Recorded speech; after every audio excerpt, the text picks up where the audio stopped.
Start होती ही हम एक औरत को देखते हैं जिसके चारों तरफ बहुत सारे लोग बैठे होते हैं और वो एक मैजिक कर रही होती है। इस मैजिक में ऐसा लग रहा था कि जैसे वो किसी और दुनिया में है और दूसरी दुनिया से कोई इंसान उसे बता रहा था कि उसका कत्ल किसने किया है। इसके बाद हमें दो लॉयर्स दिखाए जाते हैं जो कि अपने अपने कोर्ट में केस लड़ रहे होते हैं। उनमें से एक लॉयर तो ऐसा था जो कि बिल्कुल परफेक्ट था, यानी कि उसने आज तक कोई भी केस नहीं हारा होता। मीनवाइल दूसरी लॉयर को दिखाया जाता है जो कि बहुत कम ही केस जीता होता है। इस टाइम वो अपने फ्रेंड का केस लड़ रहा होता है और इसमें भी उसका जीतना मुश्किल नजर आ रहा था, लेकिन तभी उसकी असिस्टेंट वहाँ पर आकर उसकी हेल्प करती है जिससे वो ये केस जीत जाता है। इसके बाद उसका ये फ्रेंड उसके असिस्टेंट को स्टोन से बना एक स्टैचू गिफ्ट करता है और उससे कहता है कि ये सोचने वाला स्टैचू है और जब कभी आप मुश्किल में हो और आप इसे कुछ कहें तो ये आपके साथ साथ सोचता है और यही नहीं बल्कि आपकी मुश्किल को हल भी करता है। अब उस असिस्टेंट को ये बात अजीब भी लगती है और उसे ये स्टैचू पसंद भी नहीं आता, लेकिन फिर भी वो इसे गिफ्ट समझकर रख लेती है। इसके बाद हमें वो परफेक्ट वाला लॉयर दिखाया जाता है जिसके सामने बैठा हुआ आदमी उसे कांग्रेट्स कहता है क्योंकि उसने ये केस जीत लिया था। तो वो कहता है कि हाँ मैं जीत तो गया हूँ, लेकिन मैं आपके जैसा बनना चाहता हूँ क्योंकि आपने भी तो आज तक कोई भी केस नहीं हारा। तो वो कहता है कि हाँ, लेकिन एक बात याद रखना कि केस जीतने के लिए तुम जो कुछ भी करना चाहते हो वो तुम कर सकते हो। नेक्स्ट सीन में हमें वो लड़की दिखाई जाती है जिसे फोनिक्स के फ्रेंड ने स्टैचू गिफ्ट दिया था। इस लड़की का नाम मिया होता है जो कि अपने केस की वजह से काफी परेशान होती है और तभी वो स्टैचू से कहती है कि तुम मेरी हेल्प करो और बस उसके फौरन बाद ही जो चीजें उसे समझ नहीं आ रही होती वो उसे समझ आने लगती है। इसके बाद हमें ये लड़की एक फ्लैट में दिखाई जाती है जहाँ हमें पीछे से किसी की आवाज सुनाई देती है और वो इसी लड़की की आवाज होती है जो कहती है कि मैं काफी टाइम से इस केस पर काम कर रही हूँ और ये काफी कॉम्प्लिकेटेड केस है और मुझे ऐसा लगता है कि हम सब मुसीबत में हैं। वो फोनिक्स से कहती है कि मैं कल सुबह तुमसे मिलना चाहूंगी और हम इस पर डिस्कस करेंगे। नेक्स्ट सीन में फोनिक्स जब मिया से मिलने जाता है तो वो देखता है कि मिया की तो डेथ हो गई है, यानी कि किसी ने उसका मर्डर कर दिया है। वहीं पर उसे एक लड़की भी दिखाई देती है और वो उससे पूछता है कि तुम कौन हो और जब भी एम्बुलेंस को कॉल करने वाला होता है कि तभी वहाँ पर कुछ लोग आ जाते हैं। ये लोग वहाँ पर इन्वेस्टिगेशन करने के लिए आए थे और तभी उन्हें वहाँ एक पेपर पर माया लिखा हुआ दिखाई देता है। उस पर खून से माया लिखा हुआ था और जो लड़की मिया के पास थी उसका नाम भी माया था। अब उस लड़की को अरेस्ट कर लिया जाता है जो कि मिया के पास खड़ी हुई थी। ये लड़की माया उस मरने वाली लड़की की बहन थी। अब वो सबको बताती है कि जब मैं छोटी सी थी तब मेरे फादर की डेथ हो गई थी और जहाँ तक सवाल रहा मेरी मदर का, मैं नहीं जानती कि वो कहाँ है। मेरे पास सिर्फ और सिर्फ मेरी बहन ही तो थी। अब फोनिक्स माया से कहता है कि तुम परेशान मत हो, तुम्हारा केस मैं लड़ूंगा। तो फोनिक्स उससे पूछता है कि तुम वहाँ पर क्यों आई थी। तो वो कहती है क्योंकि मेरे पास मेरी सिस्टर की कॉल आई थी और उसने मुझे बताया था कि मुझे एक ऐसा स्टैचू मिला है जो कि सोच सकता है और तुम्हें तो टॉयज पसंद है, इसीलिए उसने मुझे अपने ऑफिस बुलाया। अब फोनिक्स इस केस पर काम करना शुरू कर देता है। तब उसका दोस्त उससे कहता है कि तुम चाहे जो भी कर लो लेकिन तुम ये केस नहीं जीत पाओगे क्योंकि तुम्हारा माइल है। ये प्रोसिक्यूटर वो है जो कि कोई भी केस नहीं हारता। नेक्स्ट सीन में हमें फोनिक्स दिखाया जाता है जो कि जाकर माइल से मिलता है। असल में फोनिक्स और माइल दोनों बचपन में फ्रेंड्स थे, लेकिन फिर बाद में किसी वजह से उनकी दोस्ती टूट गई। अब माया कोर्ट में आ जाती है और ये दोनों दोस्त एक दूसरे के आमने सामने आ जाते हैं इस केस को लड़ने के लिए। केस स्टार्ट होता है और माइल डिटेक्टिव को बुलाता है। डिटेक्टिव सबको बताता है कि पेज पर खून से माया लिखा हुआ था और वो खून भी किसी और का नहीं बल्कि मिया का था। तो फोनिक्स डिटेक्टिव से कहता है कि तुम्हें यकीन है कि वो खून मिया का ही था और तुम ये बात इतनी यकीन से कैसे कह सकते हो कि खून से माया का नाम मिया नहीं लिखा था। जिस पे डिटेक्टिव कहता है कि हाँ यकीनन उसी ने ही लिखा होगा। ये सुनकर फोनिक्स कहता है कि मिया की डेथ तो मौके पर ही हो गई, उसके पास टाइम नहीं था कुछ लिखने का। तब उसका प्रोसिक्यूटर जो कि बचपन में उसका दोस्त था उससे कहता है कि तुम जिस ऑटोप्सी रिपोर्ट की बात कर रहे हो वो तो आउटडेटेड है और मैं जिसकी बात कर रहा हूँ वो ज्यादा एडवांस्ड है और उसके हिसाब से उसके पास इतना टाइम था कि वो कुछ लिख सकती थी। इसके बाद ये अपना नेक्स्ट विटनेस पेश करते हैं जो कि सामने वाले होटल से एक रिपोर्टर था। वो बताता है कि रात में मैं लेमन टी पी रहा था, लेकिन तभी वहाँ पर एक अजीब सी लड़की आती है, यानी वो यहाँ पर माया की बात कर रहा था। वो बताता है कि माया ने अपनी बहन यानी मिया को मार दिया। तो फोनिक्स उससे पूछता है कि उसने किस चीज से मारा। तो वो कहता है कि उसने एक क्लॉक से मारा था उसे। थे। तो फोनिक्स कहता है कि तुम्हें कैसे पता कि वो एक क्लॉक है, क्योंकि दिखने में तो वो एक स्टैचू है। और ये बात वो जज से भी कहता है कि दिखने में आपको ये क्लॉक लग रहा है या फिर स्टैचू। तो वो कहता है कि स्टैचू लग रहा है। तो फोनिक्स कहता है कि यही तो बात है, और इसे कैसे पता कि ये क्लॉक है, क्योंकि इसका हेड घुमाने से ही सिर्फ पता चलता है कि ये क्लॉक है।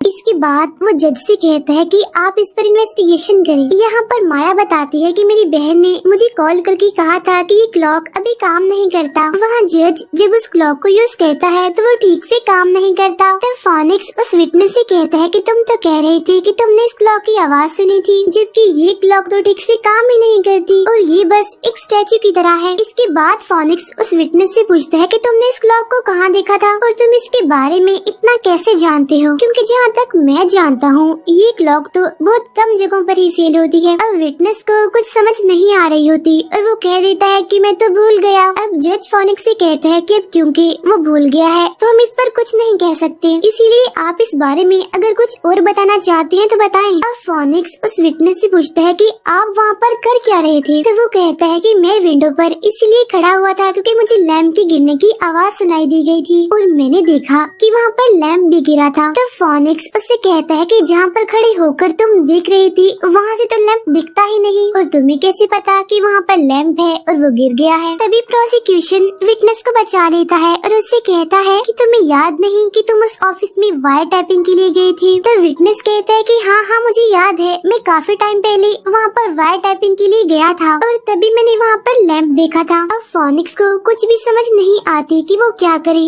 लेकिन तभी उसे उस लड़की की आवाज सुनाई देती है जिसकी डेथ हो गई है और वो उससे कहती है कि तुम केस नहीं हारे, तुम जीत चुके हो, तुम्हें परेशान होने की जरूरत नहीं है, तुम्हारे हाथ में सबूत है। उसके हाथ में एक पेपर था जो कि उसे लैंप की रसीद थी, यानी कि उसकी बाइंग की। तब वो जज को बताता है कि ये लैंप तो मर्डर से कुछ टाइम पहले ही खरीदा गया था और ये आदमी वायर टैपिंग के लिए काफी टाइम पहले आया था, तो ये कैसे जानता है कि उस ऑफिस में लैंप पड़ा हुआ था। अब वो जज को कहता है कि ये कह रहा है कि इसने लैंप देखा था, लेकिन असल में तो ये मिया का मर्डर करने आया था। अब कोर्ट में शोर होने लगता है और इस केस का फैसला माया के हक में हो जाता है, यानी कि उस विटनेस ने ही उस लड़की का मर्डर किया था और माया जो कि मिया की बहन थी वो बेकसूर थी। अब जब उस विटनेस को ले जाया जा रहा होता है तो ये लड़की माया शोर मचा देती है और उससे कहती है कि तुमने मेरी बहन को क्यों मारा। वो कहती है कि बहुत सालों पहले तुमने मेरी माँ के साथ भी गलत करने की कोशिश की थी और अब तुमने मेरी बहन को मार दिया। यहाँ पर फोनिक्स माया से पूछता है कि कोर्ट में तुम कह रही थी ना कि 15 साल पहले तुम्हारी मदर के साथ किसी ने गलत किया था, तो बताओ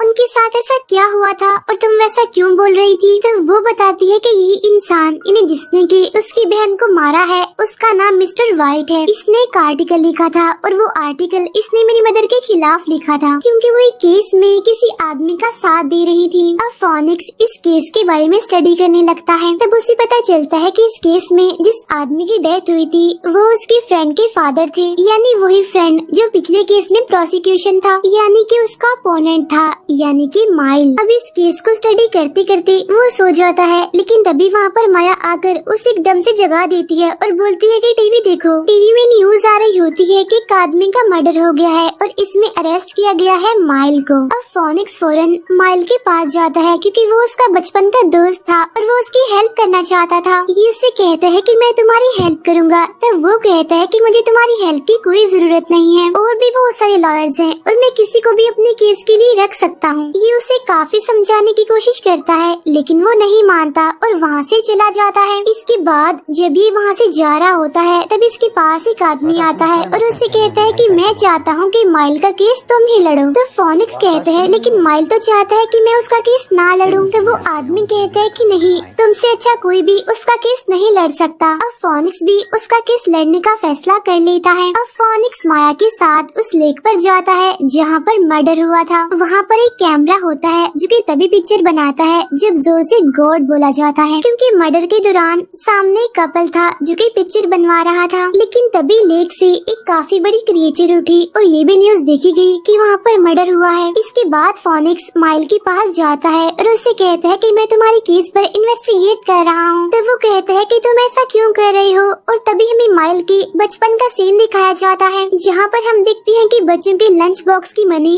जो कि उन्होंने इकट्ठी की थी वो चोरी हो गई थी और क्लास के सभी बच्चों ने फोनिक्स पर इल्जाम लगाया था। लेकिन तभी वहाँ पर माइल खड़ा हुआ था और उसने फोनिक्स को बचाया था। इसके बाद हमें क्लास में वो लड़का भी दिखाया जाता है जिसका स्टार्ट में केस फोनिक्स लड़ रहा था। तो फोनिक्स माइल को बताता है कि उस टाइम क्लास में तुमने मेरी हेल्प की थी और अब मैं तुम्हारी हेल्प करना चाहता हूँ। इन शॉर्ट मैं इस केस को लड़ना चाहता हूँ। फोनिक्स माइल से कहता है कि मुझे सब बताओ कि उस रात क्या हुआ था और मुझ पर यकीन रखो। तब माइल कहता है कि उस रात मुझे एक आदमी ने बुलाया था और उसने कहा था कि वो मुझे मेरी फादर के केस के बारे में सारी इन्फॉर्मेशन देगा। वो और मैं बोट में थी, लेकिन तभी वो आदमी खड़ा हुआ और उसने मुझे गन पॉइंट पर कर लिया। वो मुझे मारना चाहता था, लेकिन तभी मैं झुका और उसके बाद मुझे कुछ नहीं पता कि क्या हुआ और उस आदमी की डेथ हो गई। नेक्स्ट सीन में हम फोनिक्स को माया के साथ देखते हैं, जहाँ पर फोनिक्स माया को बता रहा होता है कि मेरा प्रोसिक्यूटर यानी जो मेरे अपोजिट केस लड़ेगा उसने 40 साल से अब तक कोई भी केस नहीं हारा और 40 सालों में उसने सिर्फ एक ही छुट्टी ली है। अब केस स्टार्ट होता है और पहली विटनेस वो लड़की लाई जाती है जो कि उस बड़ी सी क्रिएचर को देखने के लिए उस लेक के पास बैठी हुई थी। वो बताती है कि रात के टाइम मुझे गोली चलने की आवाज सुनाई दी गई थी। वो कहती है कि मैंने देखा एक बोट में एक आदमी है जो कि दूसरे आदमी को शूट कर रहा है। वो बताती है कि मुझे वो आवाज 2 दफा सुनाई दी गई थी। इसके बाद वो माइल के पास खड़े होकर कहती है कि मैंने उस पर्सन को देखा था जिसने गोली चलाई थी, यानी मारने वाले इंसान को। अब फोनिक्स इस बात को पकड़ लेता है और उससे कहता है कि तुम कह रही हो कि तुमने उस आदमी को देखा है, और अगर हम इन पिक्स को देखें तो इसमें उस आदमी का फेस बिल्कुल भी क्लियर नहीं है। तो फिर तुमने ऐसा क्यों कहा कि तुमने उस आदमी को देखा था? यहाँ पर वो लड़की कंफ्यूज थी और वो बोलती है कि मैं बहुत खुश थी कि मैं किसी केस में जाऊंगी विटनेस बनकर। इसके बाद वो वहाँ से चली जाती है क्योंकि उसे कुछ भी समझ नहीं आ रही होती कि अब वो क्या कहे। उस लड़की के जाने के बाद जज प्रोसिक्यूटर से कहता है कि अब आप क्या कहना चाहते हैं? तो वो कहता है कि बोट में 2 ही लोग थे। अब अगर एक इंसान मर गया तो जाहिर सी बात है कि दूसरे इंसान ने ही उसे मारा होगा। जिस पर फोनिक्स कहता है कि ऐसी बात नहीं है, मुझे एक ऑब्जेक्शन है। वो कहता है कि अगर एक इंसान मरा है तो जरूरी नहीं है कि दूसरे इंसान ने ही उसे मारा हो। ये जो इंसान मरा है वो खुद भी तो अपने आप को मार सकता है। सब लोग वहाँ पर शोर मचाने लगते हैं कि ये क्या कह रहा है। तब जज कहता है कि हम एक न्यू पॉसिबिलिटी को इग्नोर नहीं कर सकते और कहता है कि कल दोबारा कोर्ट का ट्रायल होगा। इसके बाद फोनिक्स और माया केस पर स्टडी करना स्टार्ट कर देते हैं और काफी चीजों को इन्वेस्टिगेट करते हैं। तभी उन्हें एक घर मिलता है और ये घर उस बोट वाले आदमी का था जिसकी बोट पर मर्डर हुआ था। मर्डर होने वाले आदमी का नाम हेमंड था। नेक्स्ट सीन में हमें फोनिक्स का फ्रेंड दिखाया जाता है जो कि अपनी एक क्रिएचर बनाता है और वो उसके अंदर हवा भरता है और वो ये भी बताता है कि जैसा कि बताया गया था कि लेक में क्रिएचर आई है, असल में वो क्रिएचर नहीं थी, वो बल्कि मेरा यही बनाया गया क्रिएचर था। वो कोई रियल क्रिएचर नहीं था बल्कि ये आर्टिफिशियल क्रिएचर था जो बाय मिस्टेक लेक में जाकर गिर गया और सबको लगा कि लेक में कोई क्रिएचर आ गया है। नेक्स्ट डे कोर्ट में उसी बोट के ऑनर को पेश किया जाता है जिसकी बोट पर मर्डर हुआ था। वो आकर बताता है कि रात को मुझे भी शूट की आवाजें आई थी और वो ये भी बताता है कि मैंने इस आदमी को भी देखा था, यानी कि उसने माइल को देखा था जो कि कह रहा था कि मैंने कभी भी नहीं सोचा था कि मैं किसी का मर्डर करूंगा। और तो और जब उस बोट के ऑनर से उसका नाम पूछा जाता है तो वो कहता है कि मुझे कुछ मेमोरी इश्यूज हैं, मुझे अपना नाम याद नहीं रहता। फोनिक्स कहता है कि मुझे दोबारा से बोट के केयरटेकर से कुछ सवाल पूछने हैं, उसे दोबारा पेश किया जाए। लेकिन तभी पता चलता है कि बोट का केयरटेकर तो कहीं चला गया है, जिस पर ये सारे लोग काफी हैरान होते हैं कि आखिर वो इतनी जल्दी कहाँ चला गया है। इसके बाद उस दिन के लिए तो वहाँ कोर्ट की पेशी खत्म हो जाती है। यहाँ पर फोनिक्स के पास वो डिटेक्टिव आकर कहता है कि मैं किसी भी सूरत उस बोट के केयरटेकर को ढूंढ कर ही रहूंगा। यहाँ पर फोनिक्स भी उसके घर जाता है जो कि लेक के पास ही था, लेकिन तभी उन्हें वहाँ पर मर्डर का एक पूरा प्लान मिलता है, यानी एक पेज मिलता है जिसपे मर्डर करने का पूरा मेथड लिखा हुआ था, यानी कि मर्डर कैसे किया जाएगा। इसके बाद फोनिक्स माइल के पास जाता है और उसे सारी बातें बताता है, जहाँ पर माइल उसे काफी टाइम पहले की बातें बताता है, यानी जब उसकी फादर का मर्डर हुआ था। उसके फादर भी एक लॉयर ही थे। वो बताता है कि जब मेरे फादर केस लड़ रहे थे तब उनकी प्रोसिक्यूशन में यही वाला लॉयर था, यानी कि जो अभी फोनिक्स के सामने है, यानी जिसने 40 सालों में कोई भी केस नहीं हारा। हुआ ये था कि जब ये आदमी यानी जिसने कभी भी कोई केस नहीं हारा, जब इसे पता चलता है कि माइल के फादर केस जीत रहे हैं और उनके हाथ एविडेंस भी लग गए हैं, और ये वहाँ पर मौजूद था जहाँ पर के माइल की की फादर की डेथ हुई थी और ये कहा जाता है कि माइल की फादर की डेथ माइल के हाथों ही हो गई। माइल के फादर से आकर एक आदमी लड़ने लगता है और यहाँ पर जब ये बच्चा देख रहा होता है कि उसके फादर से कोई लड़ रहा है तो वो बचाने की कोशिश करता है, लेकिन इसी सब के बीच उसके हाथ से गोली चल जाती है। अब जब ये दोनों बातें कर ही रही होती हैं तभी वो लड़की यानी माया इनके पास आती है और इन्हें आकर बताती है कि वाइट का मर्डर हो गया है, यानी उसे किसी ने मार दिया है। अब केस में टोटल 3 दिन थे, इन्हें जिनमें एग्जामिनेशन की जाएगी। अब तीसरे दिन से पहले फोनिक्स इस केस के बारे में और ज्यादा स्टडी करता है और उसे यामिनी योगी के बारे में पता चलता है और उसकी वाइफ का नेम भी पता चलता है और उसे पता चल जाता है कि योगी वही इंसान है जो कि उस केस में बच गया था। यहाँ पर हम माइल के फादर के केस की बात कर रहे हैं और ये इंसान वही आदमी है जो कि बोर्ड का केयर टेकर है। तीसरे दिन केस स्टार्ट होता है और वही डिटेक्टिव उस बोर्ड के केयर टेकर को कहीं न कहीं से ढूंढ कर ले ही आता है। ये केयर टेकर बताता है कि मैं भागना तो नहीं चाहता था लेकिन मुझे जाना पड़ा क्योंकि मुझे अपने पेरेंट्स के लिए खाना ढूंढना था।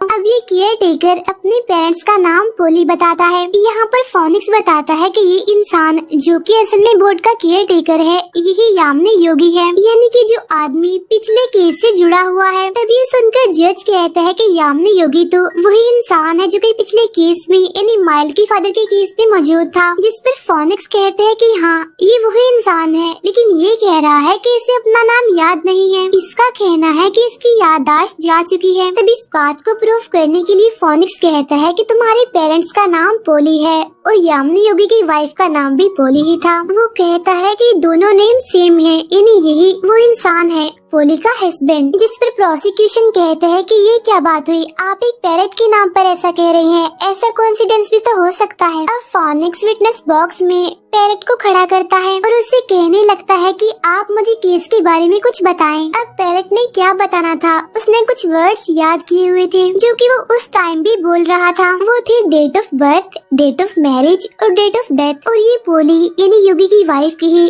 डेट ऑफ बर्थ, मैरिज और डेथ थी। अब यहाँ पर फोनिक्स इस बात को प्रूव कर देता है। इसके अलावा वो कहता है कि अब मैं बोर्ड के केयर टेकर यानी योगी के फिंगरप्रिंट्स लेना चाहता हूँ। जिस पर वो कहता है कि केमिकल के यूज की वजह से आप मेरे फिंगरप्रिंट्स नहीं ले सकते। तो फोनिक्स योगी से कहता है कि मर्डर तुमने किया था, हेमंत को तुमने मारा था क्योंकि तुम उनसे बदला लेना चाहते थे अपने पिछले केस का। यहाँ पर माइल भी सबके सामने खड़े होकर बता देता है कि मैंने अपने फादर का मर्डर किया था। वो कहता है कि चाहे जिस तरह से भी बेशक कोइंसिडेंस था, हुआ तो मुझसे ही था। अब फोनिक्स माइल को बचाना चाहता था, इसीलिए वो कोर्ट से एक और दिन लेता है। अब जज कहता है कि क्योंकि यहाँ पर एक और केस खुल चुका है जिसके बारे में हम एग्जामिन करना चाहते हैं, तो इसीलिए इन्हें एक और दिन दे दिया जाता है। नेक्स्ट डे माइल जज को बता रहा होता है कि उस दिन ऐसा हुआ था कि मेरे फादर एविडेंस को देख रहे थे, लेकिन तभी एक आदमी आकर उनसे लड़ने लगा क्योंकि उसे पता चल गया था कि कोर्ट की एविडेंस पता चल गए हैं। वो बताता है कि वो आदमी जो लड़ रहा था वो यामिनी योगी ही था। माइल कहता है कि जब मैंने देखा कि मेरे फादर के साथ कोई लड़ रहा है तो मैंने अपने फादर को बचाने के लिए गन फेंकी, लेकिन तभी गन से गोली चली और वही मेरे फादर की डेथ हो गई। अब यहाँ पर सबको लग रहा था कि माइल की वजह से उसके फादर की डेथ हुई थी, लेकिन तभी फोनिक्स कहता है कि मुझे ऑब्जेक्शन है, और वो ये कि जिस गन से फायर हुआ था उसमें एक नहीं 2 बुलेट्स थी और वहाँ पर उस टाइम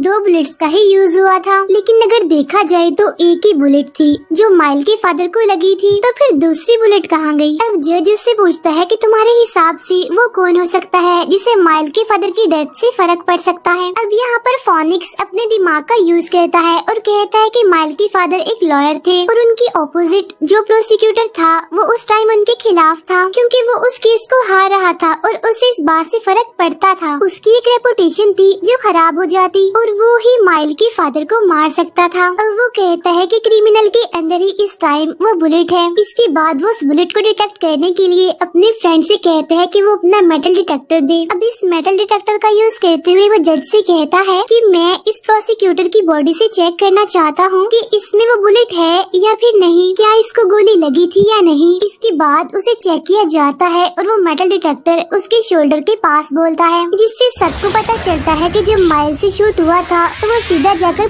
प्रोसिक्यूटर को लगा था। अब क्योंकि प्रोसिक्यूटर केस को हारना नहीं चाहता था और उसके लिए जरूरी था कि माइल के फादर की डेथ हो, इसीलिए उसने वो दूसरी बुलेट जो बची थी उससे जाकर माइल के फादर को शूट करके मार दिया। अब जब सब कुछ रिवील हो जाता है तो वहाँ पर बोर्ड का केयर टेकर भी रिवील कर देता है कि मैंने ही हेमन को मारा था। वो इसलिए क्योंकि माइल के फादर वाले केस में हेमन ने ही उसे मजबूर किया था कि वो अपनी गलती को एक्सेप्ट कर ले कि उसने मर्डर किया था, जबकि उसने मर्डर नहीं किया था, जिसकी वजह से सब लोगों ने उसकी इंसल्ट करना स्टार्ट कर दी और उसके घर के बाहर किलर के पोस्टर्स लगाना शुरू कर दिए। और इसी वजह से मेरी वाइफ ने भी सुसाइड कर ली, जिसकी वजह से मेरी जिंदगी खराब हो गई और मैंने हेमन से बदला लेने का डिसाइड कर लिया। इसके बाद इस केस से माइल को रिहा कर दिया जाता है और इस तरह से फोनिक्स अपने फ्रेंड यानी माइल की जान बचा लेता है। यहाँ पर उनका फ्रेंड भी ये रिवील करता है कि क्लास में जब पैसे चोरी हुए थे तो वो फोनिक्स ने नहीं बल्कि मैंने चुराए थे। यहाँ फोनिक्स और माइल भी केस में आगे काम करना स्टार्ट कर देते हैं, मगर इस बार दोनों एक दूसरे के ओपोनेंट बनकर नहीं